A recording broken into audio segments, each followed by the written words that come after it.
Hey everyone, I've become more fuzzy since last you saw me. This is very much a quarantine beard. I will shave eventually, I'm sure. Um, so I was thinking about the notion of like labels and identity. Thing is, for the most part, all of these labels and identities, they're not things that I created, even if I like say I identify as a Democrat or progressive or any of those other things. I didn't make these terms. They were created by other people, and then I sort of attached maybe my own meanings onto them, or tried to refit them to better suit me. But they're still not quite like kind of an ill fit.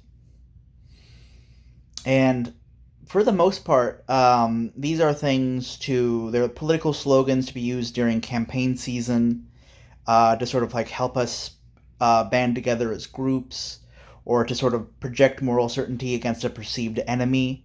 They are also slanders that say an enemy might use against us.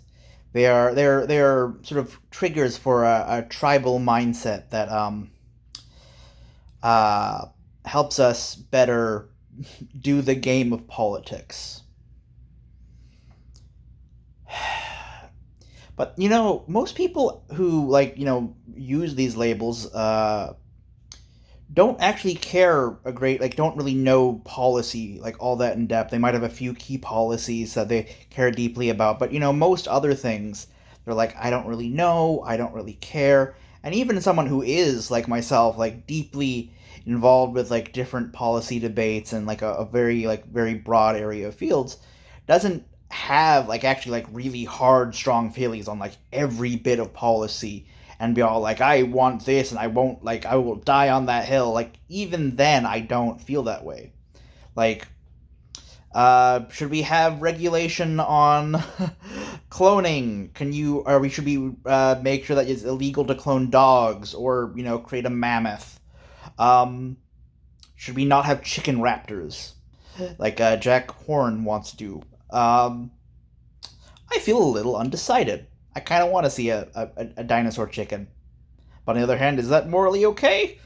I have qualms. I have thoughts, but I'm not like completely one side or the other yet. I have to think about it some more, and like a lot of policy is like that. I don't have a definite like yes or no, hard no, uh, in my mind.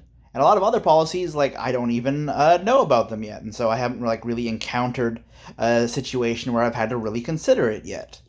Like for some of you who are just like, what? They're trying to clone a mammoth? What? Like you have just encountered the world of de-extinction politics and ethics, and so go enjoy the madness that is modern science. Uh, but the labels that we use in politics, particularly here in America, are incredibly reductive and don't capture any of the nuance of any of the policies that we are supposed to be debating.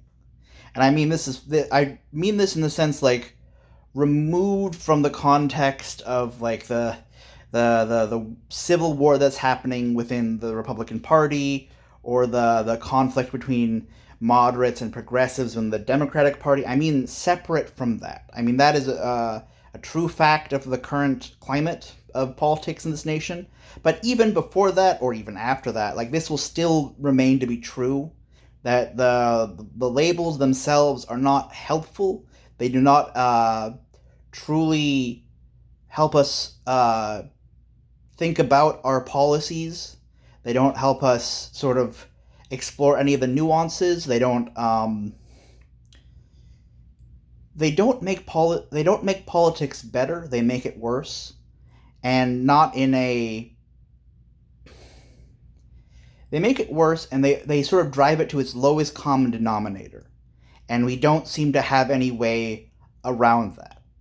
And no thought is being given to how do we get above that? How do we get above this low common denominator? How do we get to more substantive debate? How do we start talking about policy even in these 30-second sound bites?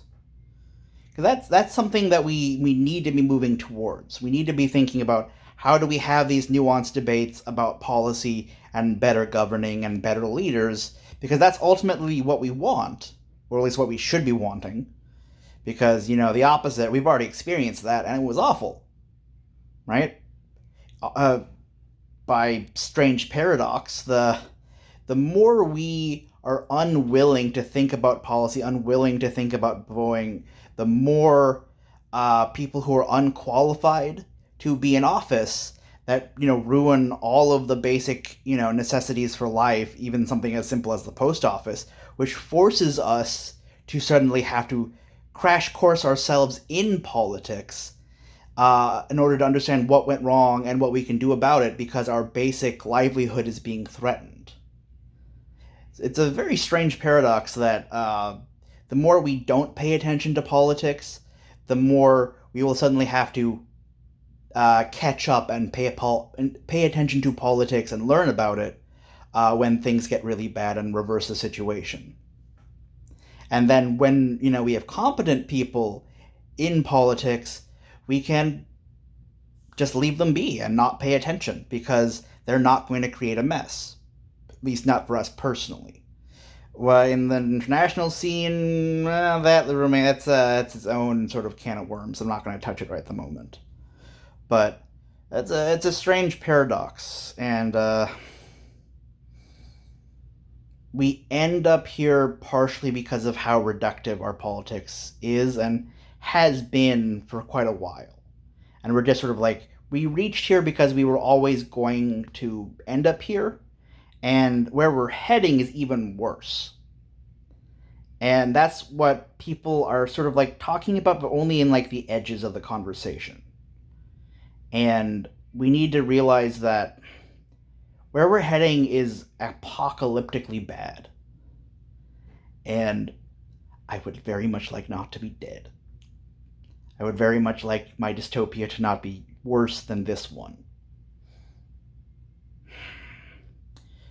We will talk solutions another day because I think I've ran on long enough.